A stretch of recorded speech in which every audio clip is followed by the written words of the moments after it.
Well, we are nearing the end of our class. We have two more religions to talk about, Judaism and Christianity. And we will do one today and do one next week, and then we will do the final tests.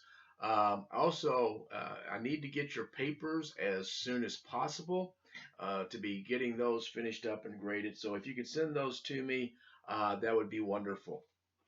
Okay, let's talk today about Judaism. Uh, it's the oldest extant, which means that it's still a religion. It's the oldest extant religion in the world that's still in existence. There have been lots and lots of changes throughout the history of Judaism, if you will. So let's talk about the teachings, if you will, of Judaism. First of all, let's talk about God. Okay, Judaism is referred to as an ethical monotheism, which means they believe in one God. They believe in the existence of a creator, God whose goodness and love is reflected in his creation. God has also imparted ethical principles to be lived by and shared with the rest of humanity. God possesses, according to Judaism, God possesses the qualities of omniscience and omnipresence, meaning he's all knowing and he is always powerful. The concept of the divine is oneness, the oneness of God, meaning there is only one divine being in Judaism. This one God is incomparable, and anything or anyone else in the universe is subservient to God. Judaism also puts a great emphasis on the immanence of God or God's nearness. Praying to God and expecting prayers to be answered shows that Judaism believes in the nearness of God. Jews have often thought of God more in human terms. Judaism has never viewed God as a creator who simply walked away from his creation.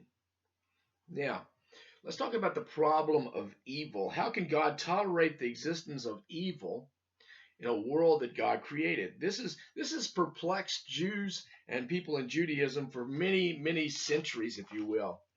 For some, the idea is that the people of Israel sinned against God by violating the covenant, and therefore God has no choice but to punish those who have rejected him and his laws. After World War II and the Nazis, the whole biblical ideal of a just, compassionate, and omnipotent God creator is now insupportable in Judaism. There are some who believe that God periodically conceals himself from human understanding, and therefore creating a void and allowing evil to prevail for a little time. Others still hold that God will return and that there will be a reconciliation of the Jews and God. Therefore, people should not doubt God's continuing love. Let's talk about the Torah. Judaism also claims to be a revealed religion in which most basic beliefs have come by, if you will, divine revelation. This is shown through the Torah, Torah, which means teaching. This is for many the totality. The Torah is the totality of God's revelation. The scrolls of the Torah are parchment copies of the first 5 books of the Jewish Bible: Genesis, Exodus, Leviticus, Numbers, and Deuteronomy. These are seen as sacred because they contain virtually all the sacred legislations contained in the Hebrew Bible.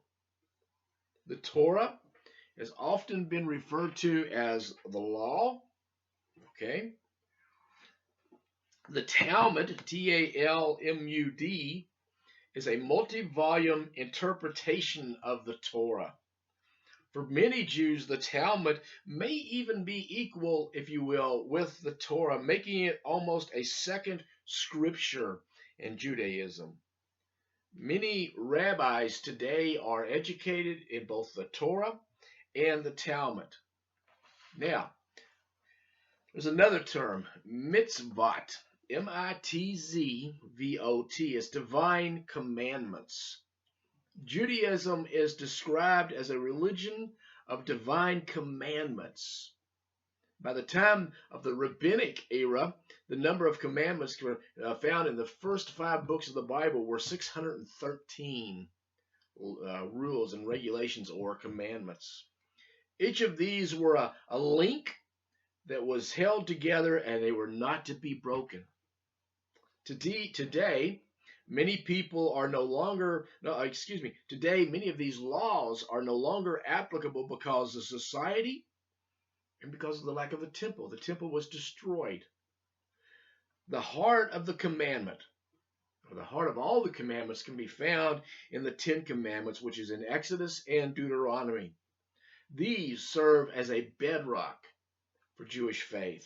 Modern Jews refer to the mitzvot basically as good deeds or generosity. Let's talk for a second about the covenant and election. It's a long history, or in its long history, Judaism saw the relationship with God and his people as being an intimate contractual relationship. In English, we refer to this type of relationship as a covenant. In the Hebrew Bible, the covenant is seen as obligations and expectations on both sides, people and God.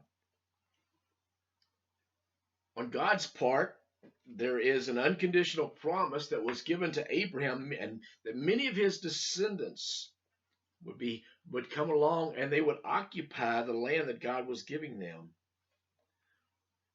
The people were to live up to God's commands. They were to live and obey.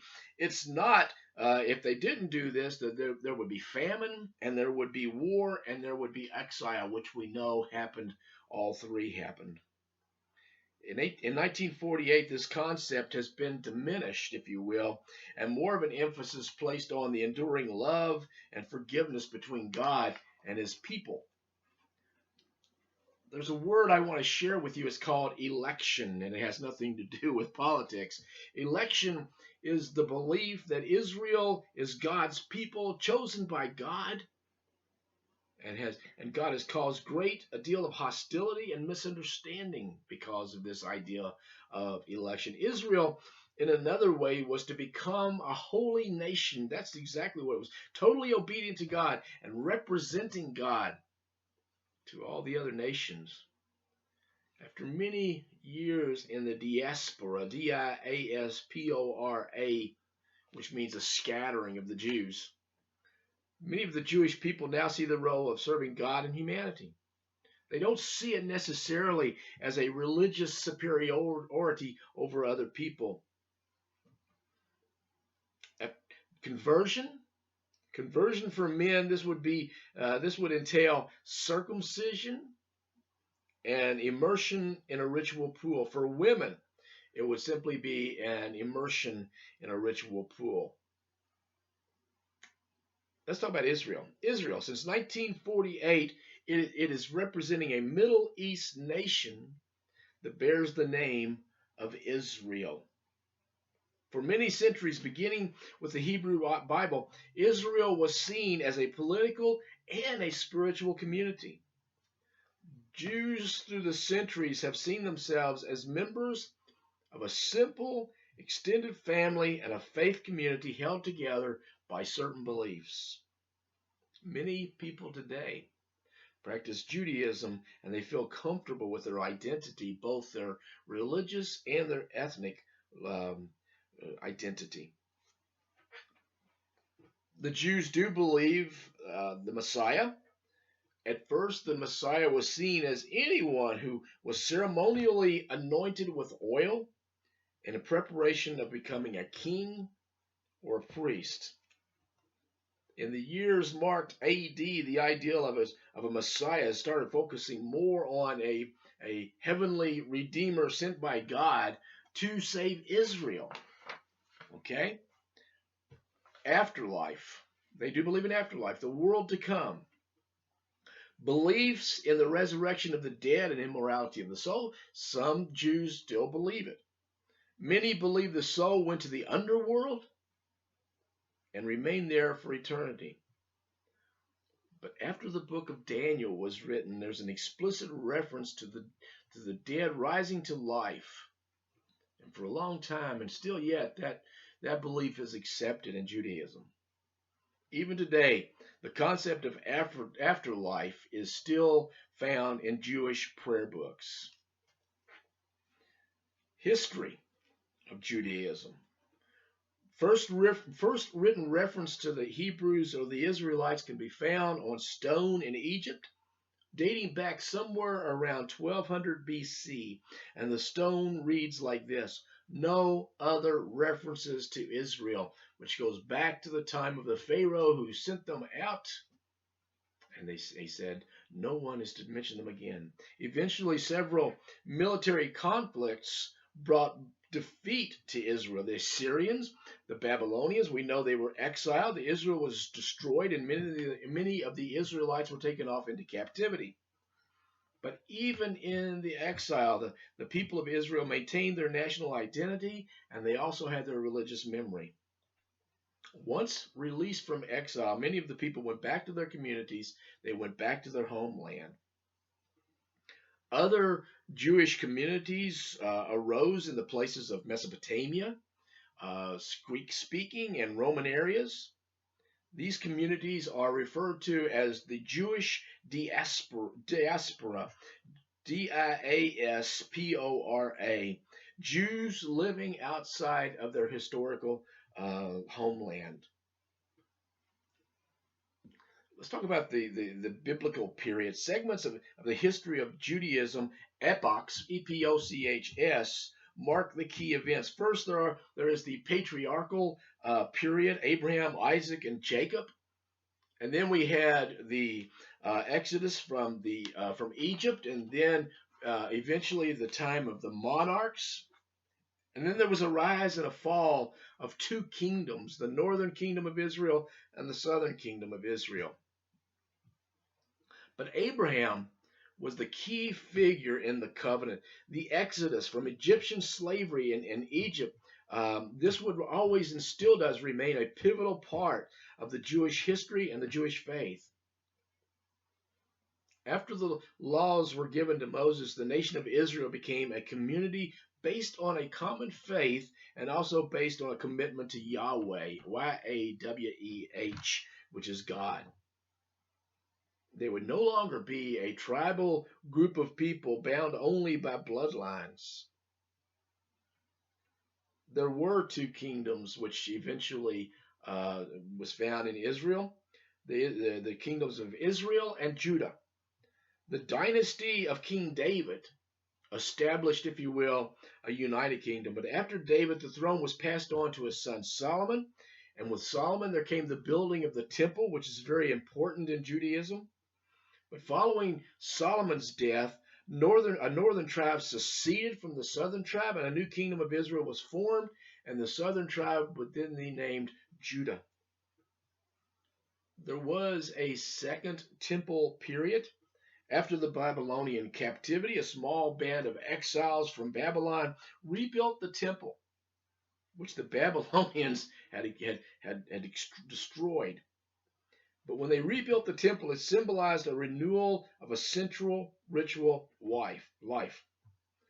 At the beginning of the second temple, a canon, C-A-N-O-N, a collection of sacred writings, was slowly starting to take shape, and people were recognizing that. This was the development of the Tanakh, T-A-N-A-K-H. The people gathered these together, and they were the scribes and the priests. They're the ones who developed the Tanakh. During this period, the politics of the area were turbulent, and there was a growth in the diaspora, meaning the people who were scattered and living away from the nation of Israel. Religious leadership during this time fell to the priesthood. The council was formed, and it was a council who closed the canon and established the divinity of the inspired scriptures. The Septuagint, Septuagint, was the Torah translated into Greek. It may have been what early Christians were most familiar with.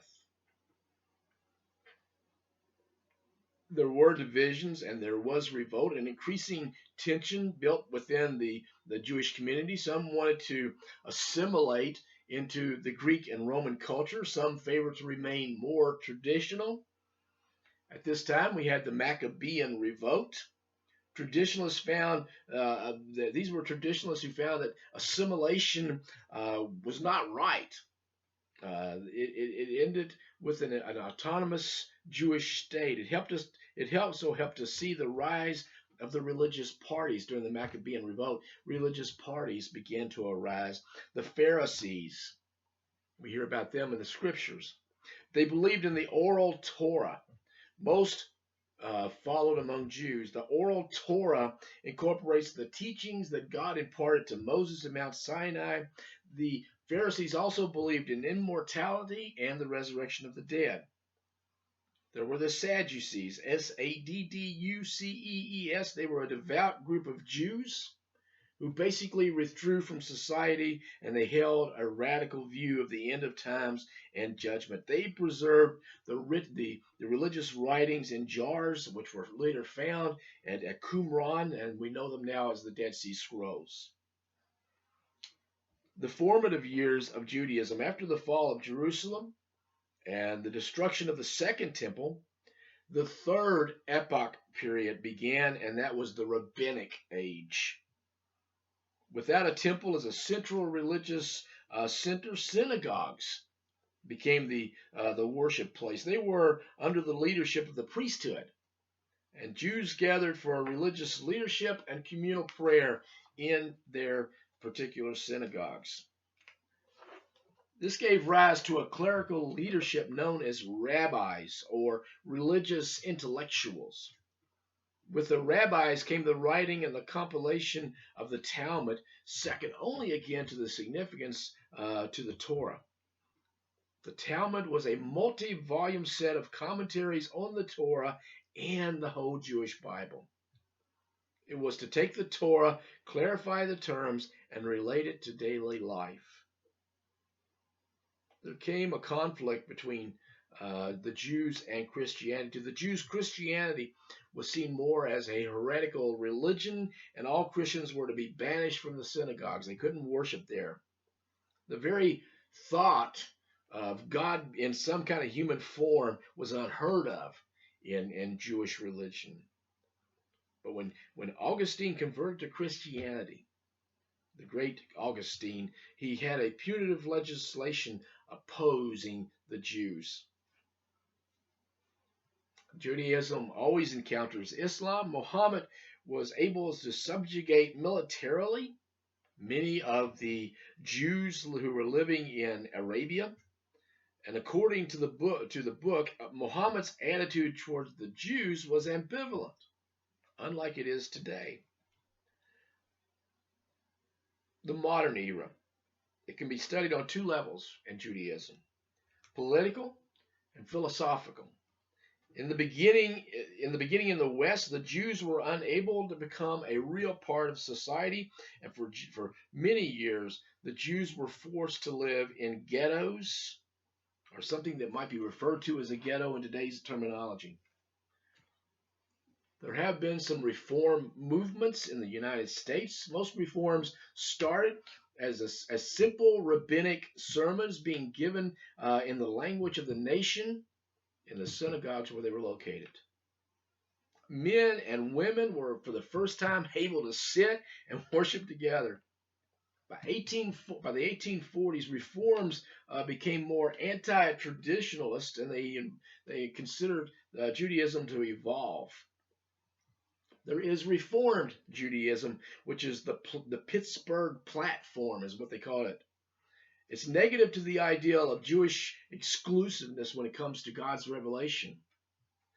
So these people saw no need to go back to the homeland, since there was no homeland for them. There is Conservative Judaism, offered more of a modern approach to traditionalism. They did acknowledge the evolutionary character of Judaism and embraced a need to change, but they were not willing to abandon all of their Jewish beliefs and their faith and their behaviors. There are Reconstructionist Judaism. It fell somewhere between the Reformed and the Conservatives. To them, God could no longer be considered a noun, a physical entity separated from humanity. To them, God is an expression, if you will, of whatever moral and spiritual potential a person finds in themselves. The Shoah, Shoah, and the state of Israel. The Shoah in Hebrews refers to the Holocaust, the single greatest tragedy, if you will, in the history of Judaism. In 1948, there came an establishment of the nation of Israel. It was to them a return to the promised land. The future of Judaism in the modern world, there's a challenge going on even today. People believing in humanist Judaism. Sherwin Wine, a rabbi in the U.S. in the 20th century, said that you could remain a good Jew while at the same time reject a lot of the ideas of a supernatural creator. This is a radical form of Judaism. It is not held in most places. Women and Judaism. Traditionally, women have shared respect, but have not always been seen as equal. Few ritual obligations a woman is expected to perform: breaking bread, lighting the Sabbath candles, and attending mikvah or mitzvah. Many Reformed Jewish people are changing the liturgies and making the language more inclusive and less patriarchal. There are some major festivals in Judaism, which is more of a way of life. Rosh Hashanah, referred to as the New Year, is celebrated for 2 days. It's a joyful time and it's a reflective time. It begins with the blowing of the shofar, which is a horn made out of an instrument made out of a ram's horn. It's a call for repentance and reconciliation. I actually got to hear a shofar blown when I went to a Promise Keepers convention in Washington, D.C., and 2 Messianic Jews came out and blew the shofars to make sure we were ready to come and do worship. People during this time are supposed to eat apples and honey, which is an expression of hope and a sweet year. The next day of festival is Yom Kippur, Yomkippur, a day of atonement, a truly solemn day in Judaism, an important fast day, day of reflection, a day of prayer for forgiveness. Men are to wear white garments into the synagogue. They are not to shave that day. They're not to bathe, and they're not supposed to work on that day. Sukkot, Sukkot, is the fall harvest celebration. People would build temporary shelters and spend their time in their booths. This is also known as the Festival of Booths. People were encouraged to eat and to sleep in their booths that they had built. Pesach, Pesach, Passover. People go to the synagogues or even stay at their homes for what they know as the Seder meal, Sedar meal, to commemorate the Exodus from Egypt. The Passover is a family affair, including the children who get to ask questions. In this, there is included in the meal is unleavened bread, bitter herbs, a mixture of wine, chopped nuts, and apples, which represent the mortar used to build in Egypt. 4 cups of wine are served at the Passover, representing God's blessings. The Shavuot, associated with the giving of the Torah at Sinai or Mount Sinai, it's a liturgical enactment of the continuing exodus of the people. Hanukkah, Hanukkah, commemorates the Maccabean rebellion. Judah, the Maccabean, seized control of the temple and he cleansed it, so therefore they celebrate. It's a festival commemorating the miraculous flasks of oil that was lit and never ran out during that whole period of time, and it was a long time. Purim, Purim, is found in the book of Esther. It was when Israel was spared from the evil man Haman. The Sabbath, or the Shabbat, is a day of rest. God, it goes back to the Ten Commandments, identified as the day that God rested after creation. It begins at dusk on Friday evening and concludes at sundown on Saturday. 2 candles are lit in the home, reminding people of the first creation. The first thing God created was light. Observance shifts to the synagogue after that period of time for the liturgy and the reading of the Torah and some readings from the prophets. There are some life cycle events, if you will. For male babies, one of these things included would be circumcision on the 8th day. For girls, they are taken to the synagogue after they are born, and they are given a Jewish name. There is bar mitzvah and bat mitzvah and confirmation. For males, bar mitzvah is at the age of 13. After a year of study, the male will then enter into the Jewish adulthood. For girls, the bat mitzvah begins at the age of 12 or 13, and they must study to show themselves ready. Both of these are common in the areas of Judaism, including Orthodox Judaism. What about marriage and divorce in Judaism? In Judaism, it is a contractual agreement rooted in mutual love and mutual respect. The couple gets engaged for 1 whole year. And at the marriage ceremony, the rabbi will recite 7 blessings, sanctifying, if you will, the union. Divorce, after marriage counseling fails, a divorce document is drawn up, releasing the couple from their marriage. The husband can remarry immediately, but the wife has to wait 3 months. Let's talk about death and mourning. The deceased is treated with great dignity and respect. The body is bathed and wrapped in a shroud, traditionally laid in a pine casket or a pine box, and buried within 24 hours of the death because they do not embalm their bodies. Mourners who are close to the person, close to the deceased, enter into a week of mourning called the Shiva, Shivah, and people can come to the home of those who are sitting Shiva, and they can give them condolences, if you will.